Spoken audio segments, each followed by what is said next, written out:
ইন্নাল হামদালিল্লাহ ওয়াসসালাতু ওয়াসসালামু আলা রাসূলিল্লাহ ওয়া আলা আলিহি ওয়া আসহাবিহি আজমাইন আম্মা বা'দ। আজকে অল্প সময়ে আমরা পবিত্র কুরআনের ২০তম সূরা সূরা তাহার শানে নুজুল নামকরণের কারণ, এই সূরায় উল্লেখিত গুরুত্বপূর্ণ দোয়া এবং সূরাটি থেকে শিক্ষা ইত্যাদি বিষয়ে আলোচনা করব ইনশাআল্লাহ। সূরা তাহা একটি মাক্কি সূরা। মক্কার মুশরিকরা কুরাইশরা রাসূলুল্লাহ সাল্লাল্লাহু আলাইহি ওয়াসাল্লামকে নির্যাতন করত, ঠাট্টা বিদ্রূপ করত, তুচ্ছ তাচ্ছিল্য করত।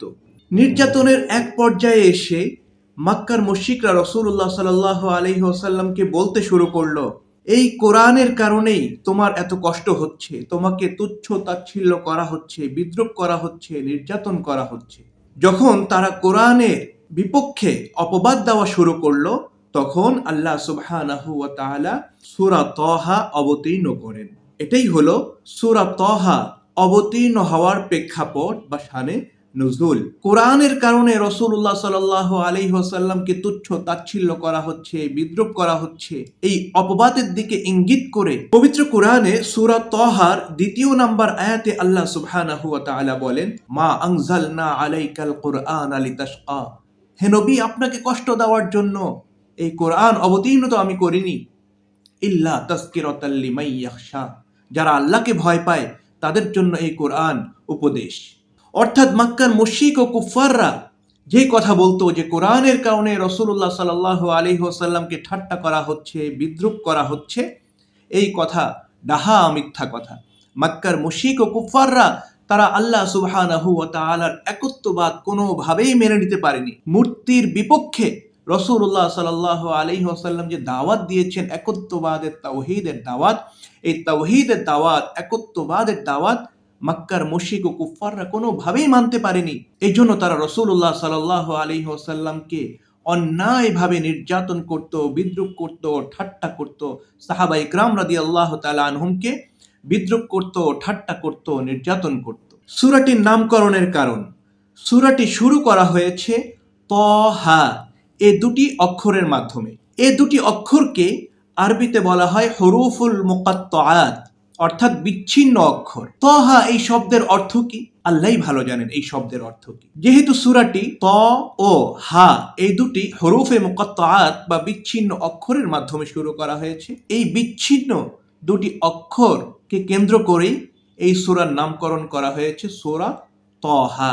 সূরাটিতে উল্লেখিত গুরুত্বপূর্ণ দোয়া, মুসা আলাইহিস সালাতু ওয়াস সালামকে আল্লাহ সুবহানাহু ওয়া তাআলা যখন নির্দেশ দিলেন, যাও ফিরআউনের কাছে যাও, তাকে দাওয়াত দাও, সে অবাধ্য হয়ে গিয়েছে, তখন মুসা আলাইহিস সালাতু ওয়াস সালাম আল্লাহ সুবহানাহু ওয়া তাআলার কাছে ৩টি দোয়া করেছিলেন। ক্বালা রাব্বিশরাহ লি সাদরি, মুসা আলাইহিস সালাতু ওয়াস সালাম বলেছেন, হে আমার রব, আমার বুককে আপনি প্রশস্ত করে দিন, আমার বক্ষকে আপনি প্রশস্ত করে দিন। ওয়ায়াসসির লি আমরি, আমার জন্য সব বিষয় আপনি সহজ করে দিন। ওয়াহলুল উকদাতাম মিন লিসানি, আমার জিহ্বায় জড়তা আছে, ও আমার রব, আমার জিহ্বা থেকে এই জড়তাগুলো আপনি দূর করে দিন, যেন আমি ফিরআউনকে সুন্দরভাবে, স্পষ্টভাবে আপনার দ্বীনের দাওয়াত পৌঁছে দিতে পারি। মুসা আলাইহিস সালাতু ওয়াস সালাম যে ৩টি দোয়া করেছেন, রব্বিশরাহ লি সাদরি ওয়ায়াসসির লি আমরি ওয়াহলুল উকদাতাম মিন লিসানি, এই দোয়াগুলো যদি আমরা নিয়মিত পড়ি এবং আমাদের অনুজ যারা আছে তাদেরকে এই দোয়াগুলো আমরা ঠোঁটস্থ করিয়ে দিই, মুখস্থ করিয়ে দিই, তারাও যদি এই দোয়াগুলো পড়ে, আল্লাহ সুবহানাহু ওয়া তাআলা আমাদেরকে এবং আমাদের সন্তানদেরকে অত্যন্ত শক্তিশালী মেধার অধিকারী বানিয়ে দিবেন ইনশাআল্লাহ। আমাদের অনেকের মুখে তোতলামি থাকে, কথার জড়তা থাকে। এই কথার জড়তার কারণে, তোতলামির কারণে আমরা বিভিন্ন জায়গায় হীনমন্যতায় ভুগে থাকি। যদি আমরা এই দোয়াগুলো নিয়মিত পড়তে থাকি, আমাদের যাদের মুখে তুতলামি আছে, জড়তা আছে, আল্লাহ সুবহানাহু ওয়া তাআলা আমাদের মুখে জড়তা কাটিয়ে দিবেন, তুতলামি দূর করে দিবেন। আমাদের মুখের যে রোগ আছে, সমস্যা আছে, এই সমস্যাগুলো দূর করে দিবেন, রোগগুলোকে আল্লাহ সুবহানাহু ওয়া তাআলা ভালো করে দিবেন ইনশাআল্লাহ। এই সূরায় উল্লেখিত আরেকটি গুরুত্বপূর্ণ দোয়া হলো, মিনহা খালাকনাকুম ওয়া ফিহা নুঈদুকুম ওয়া মিনহা নুখরিজুকুম তারাতান উখরা। যখন আমরা কোনো মৃত মানুষকে, মৃত মুমিনকে, মুসলমানকে কবরে নামাবো, মাটি দিব, তখন মাটি দেওয়ার সময় আমরা এই দোয়াটা পড়ব, মিনহা খালাকনাকুম ওয়া ফিহা নুঈদুকুম ওয়া মিনহা নুখরিজুকুম তারাতান উখরা। এই সূরাটি থেকে আমরা অনেক কিছুই শিক্ষা নিতে পারি। আজকে গুরুত্বপূর্ণ 4টা শিক্ষা তুলে ধরব।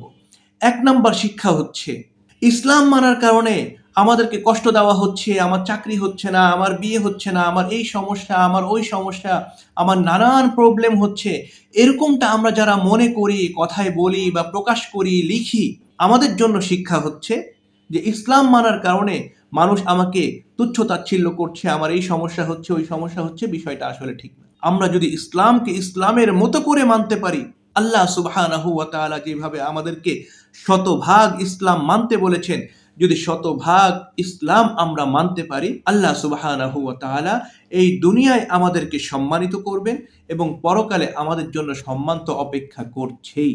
এই সূরা থেকে 2য় নাম্বার শিক্ষা হচ্ছে, যখন আমাদের উপরে কোনো গুরু দায়িত্ব চলে আসবে, যেই দায়িত্ব পালন করার মতো যোগ্যতা, সামর্থ্য আমার নেই, আমি তখন হতাশ হয়ে যাব না, অস্থির হয়ে যাব না, বরং আল্লাহ সুবহানাহু ওয়া তাআলার কাছে বেশি বেশি দোয়া করব। যখন আমি আল্লাহর কাছে গুরু দায়িত্ব পাওয়ার পরে কঠিন কাজ যখন আমার মাথার উপর আসবে, তখন যদি আমি আল্লাহ সুবহানাহু ওয়া তাআলার কাছে বেশি বেশি দোয়া করতে থাকি, আল্লাহ সুবহানাহু ওয়া তাআলা আমার মাধ্যমে ওই গুরু দায়িত্ব খুব সুন্দরভাবে পালন করিয়ে নেবেন। কঠিন কাজ আসলে সেই কঠিন কাজ আমার জন্য সহজ করে দিবেন। মূসা আলাইহিস সালাতু ওয়াস সালামকে আল্লাহ সুবহানাহু ওয়া তাআলা ওই সময়ে সবচেয়ে প্রতাপশালী বাদশা, রাজা, যে নিজেকে খোদা দাবি করে, এমন মানুষের কাছে, ফেরাউনের কাছে দাওয়াত দেওয়ার জন্য পাঠিয়েছে। এর থেকে কঠিন কাজ আর কি হতে পারে? মূসা আলাইহিস সালাতু ওয়াস সালাম একদম অস্থির হননি, উনি একদম ভেঙে পড়েননি, হতাশ হননি। আল্লাহ সুবহানাহু ওয়া তাআলার কাছে দোয়া করেছেন। আল্লাহ সুবহানাহু ওয়া তাআলা মূসা আলাইহিস সালাতু ওয়াস সালাম এবং তার ভাই হারুন আলাইহিস সালাতু ওয়াস সালামের জন্য ফেরাউনের কাছে কিভাবে দাওয়াত দিতে পারে সেই রাস্তা আল্লাহ সুবহানাহু ওয়া তাআলা সহজ করে দিয়েছেন। এই সূরাটির একটি আয়াতে আল্লাহ সুবহানাহু ওয়া তাআলা বলেছেন, ফাকুলা লাহু কাওলাল লাইয়িনাল লাআল্লাহু ইয়াতাযাক্কারু আও ইয়াখশা। মূসা এবং হারুন আলাইহিস সালাতু ওয়াস সালামকে এই আয়াতের মাধ্যমে আল্লাহ সুবহানাহু ওয়া তাআলা বলেছেন, ফেরাউনের কাছে যাও, দাওয়াত দাও, কিন্তু নম্রভাবে কথা বলো, কোমল কণ্ঠে কথা বলো। হয় সে দাওয়াত গ্রহণ করবে, না হয় সে ভীত সন্ত্রস্ত হয়ে যাবে। এজন্য আমরা যারা দ্বীনে দায়ী আছি, আমাদেরকে খুব চমৎকার ভাষায়, সফট ভয়েসে, কোমল কণ্ঠে দ্বীনের দাওয়াত দিতে হবে। উচ্চ বাচ্চ করে, হুমকি ধামকি দিয়ে যদি আমরা কথা বলি, তাহলে সেটা দ্বীনের দাওয়াত হবে না। আল্লাহ সুবহানাহু ওয়া তাআলা আমাদেরকে যেভাবে দ্বীনের দাওয়াত দিতে বলেছেন, সেভাবেই আমাদের দ্বীনের দাওয়াত দেওয়া উচিত। ওয়াজ মাহফিলে কথা বলা উচিত, ইসলামিক আলোচনাগুলো করা উচিত। এই সূরার শেষের দিকের একটা আয়াত আছে, ওয়া'মুর আহলাকা বিস-সালাতি ওয়াসতাবির আলাইহা লা নাসআলুকা রিজকা নাহনু নারযুকুকা ওয়াল আকিবাতু লিত-তাকওয়া। হে নবী, ওয়া'মুর, আপনি নির্দেশ দেন, আহলাকা, আপনার পরিবারকে, বিস-সালাহ, নামাজের, ওয়াসতাবির আলাইহা, এবং নামাজের প্রতি আপনি নিজেই স্থির থাকেন, অবিচল থাকেন, দৃঢ় থাকেন।